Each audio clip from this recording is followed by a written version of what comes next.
All right, That's you guys. All right, you guys. All right, you guys. Next question is, what is the best R&B movie soundtrack? I guess I'm gonna switch it up because I'm gonna let you say your story.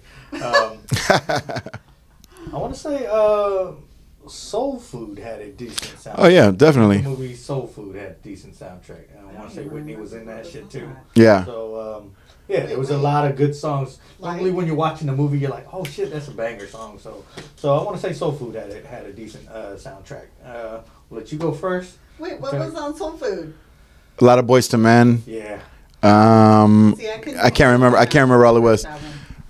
I mean, yeah, I can't remember exactly who it was, but it was Boys to Men, obviously, and I can't remember. It's escaping me, but it was good though. It was good though. The soundtrack itself was good. Whatever it went with, I just know that Vivica Fox, that's the hottest movie that she was in. Lord. So. All my Yeah, friends but- hate me because I can't stand Boys to Men after their Oh, I first thought you were album. gonna say I can't What? stand Vivica Fox. You don't like Boys to Men? Her. You don't like Boys to Not Men? That's what I heard. You was gonna say That something just about my. registered? Yeah, No, yeah. after their first album, no. For me, they got too whiny. Got too whiny. They got too whiny. you liked them when they still had a little edge to them, I did. but then they started singing Four Seasons of Loneliness and shit. And on bended knee and like, I mean, no. on Hard to say goodbye. yeah, Man. classic. That's from the first one. That's from the movie. Oh, okay. I was gonna say that was like everybody's not seen graduation that song movie? that year. I'll tell you when they got the whiniest when they when they did the song Four Seasons of Loneliness, which is not a bad song, but I was like, I'd be listening to it in my car and I'd be like, man, I gotta turn this shit down. I can't be blasting this shit in my car, man. It's like motherfuckers around here, they know me, you know what I'm saying? Like I sing this shit in my room.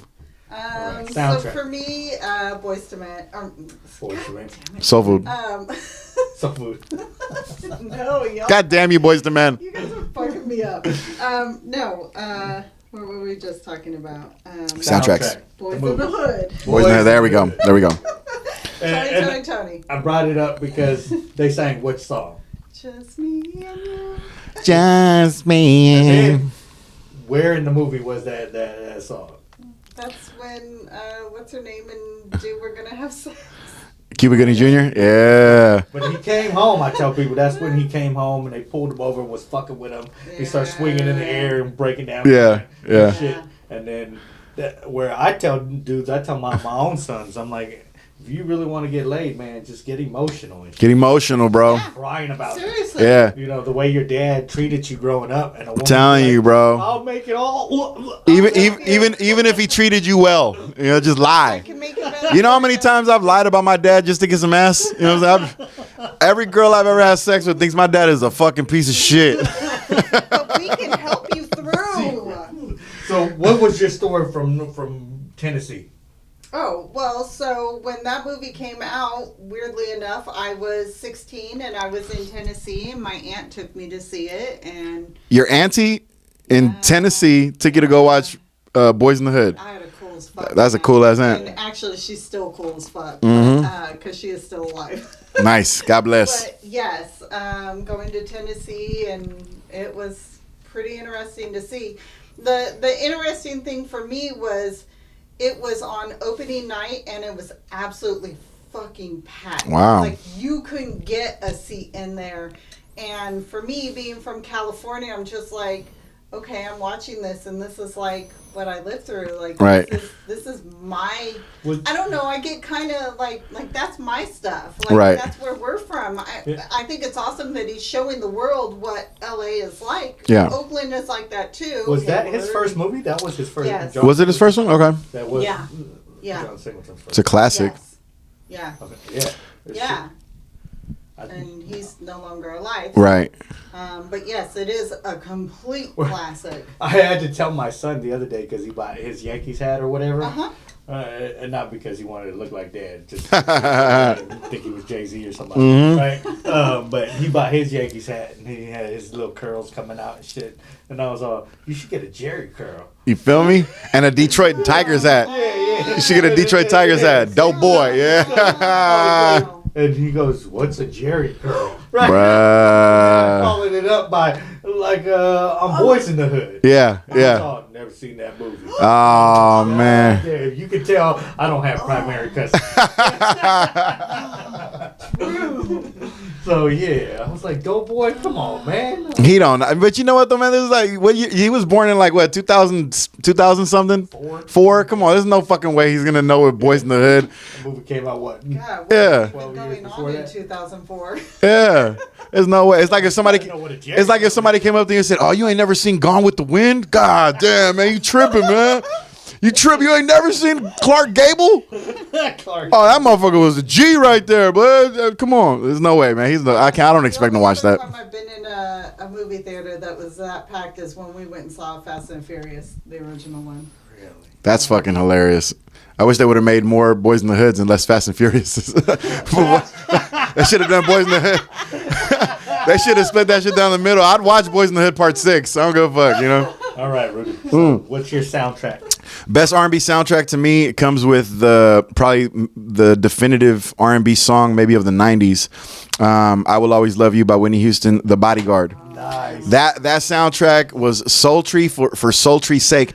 That movie was made primarily to showcase Whitney Houston's singing ability. So you know that the songs that they placed around it was just gonna be. They were thinking about, man. They were like, fuck the box office, which it killed in the box office. But they were like, it's all about the soundtrack. We're gonna sell the soundtrack and we're gonna get paid, and that's exactly what happened. Kevin Costner, terrible actor. He's the worst fucking actor. I never believed anything. Sang that song. Dolly Parton. That was her song, yeah. That was her song. I guess a lot of people don't know that nowadays. No. Right. But if you and it listen was to in the another movie. differences, like Dolly Parton's version is just like, It's where Well- it was the movie Whitney with Dolly makes Parton it. played the madam and shit. Right. She ran a whorehouse and shit. okay, I have to say I didn't see that. So yeah. But again, another example. 9 to 5. Another example of like R&B being more versatile in a way than hip hop, because R&B, Dolly Parton, it can go from Dolly Parton to Whitney Houston. Nobody flinches. Nobody blinks an eye. Yeah. But you know, if Drake takes 8 bars from Rappin' Forte, I'm up in arms about that shit. I'm mad at Drake. You know what I mean? So there again, you know, R&B allows itself to be used and interpreted in different ways by different artists, which I think is pretty cool. Completely. But at the same time, I would never want to see other rappers take other rappers' bars. You know? But I think you can cover a song in R&B. You should be covering a song because in people hip-hop. cover. Yeah. Like, I can't believe how much stuff I listened to where I thought it was an artist's original song and it's a cover. Right. And I'm just like, are you So kidding me? let's discuss this real quick then, because it made me think: is there a song out there that has switched hands where you're like, so and so sang it way better than, because like Whitney Houston sang that song way better Than Dolly And Parton. I believe my favorite song of all times, and I tell people the next time I get married and I leave this woman, I'm gonna have it playing on repeat nonstop, and I think You planning on the next time? Only Now, that song, but the Casey and JoJo version, Yeah. it's the Ralph whatever fucking version, that is way better than the Bobby Womack version to me.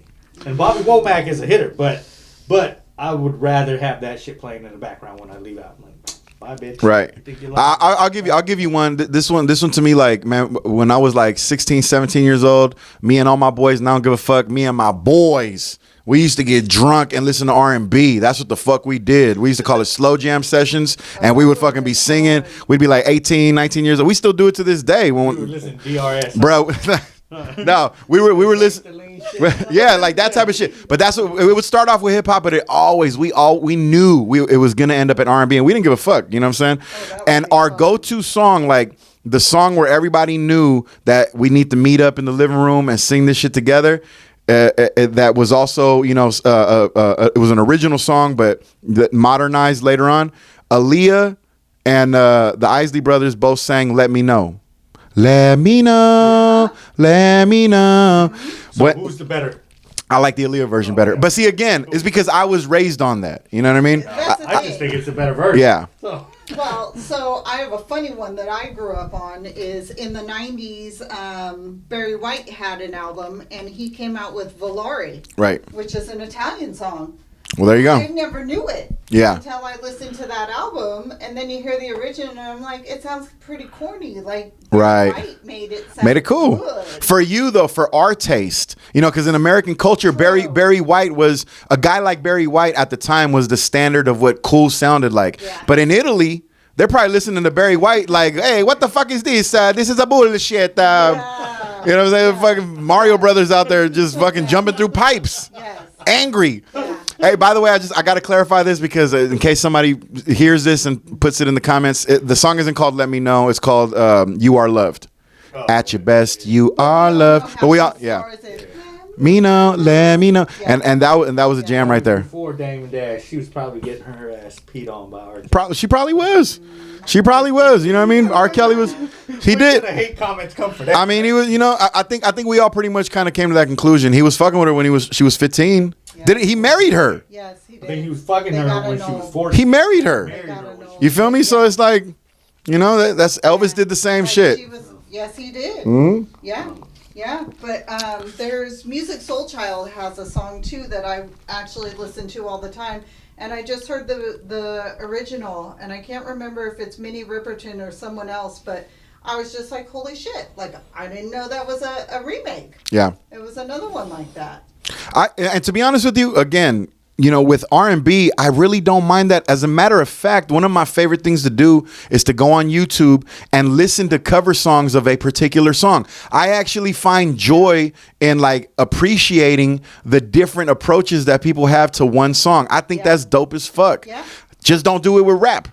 Yeah. Just don't do it with rap. And don't, you know what I'm saying? And don't do it with comedy. Don't do it with rap and don't do it with comedy. Because I hate to say it with the voice, you know, that's what they're looking for. Because you straight up start off in the voice as singing other people's music, and they want to hear your version of it. Yeah. So Yeah. it's perfectly okay to do with R&B. I think it's that same song that we were listening to before this, where the Chris Stapleton shit, which isn't R&B, but it sounds R&B-ish, which is Yeah. Tennessee Whiskey. Yeah. Yeah. There you go. I realized why I love the song so much. Yeah. And that's because when I played it, my brother was like, that's Anita James, fool. That's Yeah. even his shit. And I was like, wait, that is an Anita James song. Yeah. So you hear that and you're like, no, but dude did his fucking thing. Hell yeah, he did his thing. And bro, and jump into the rabbit hole. Jump into the rabbit hole. See how many different versions there are of Tennessee. That's the perfect song to do this little experiment. Go and check out how many versions of Tennessee Whiskey. Some of these people will fucking give you chills, man. The way that they interpret the song. And that to me, that's joyful to watch. You know what I'm saying? Because I really appreciate the artistry behind you. Okay, we got a song and we're gonna fucking do it, give it our own rendition. I just don't see that as a negative. I don't see that the way I look at it in rap. You're not stealing. Yeah. You're appreciating a creation and you're giving it its own. They're not like Chris Stapleton isn't saying like, oh, I wrote this song, this is my song. He's like paying homage Yeah. to the song itself and to the artist, you know? I fuck with that. I agree.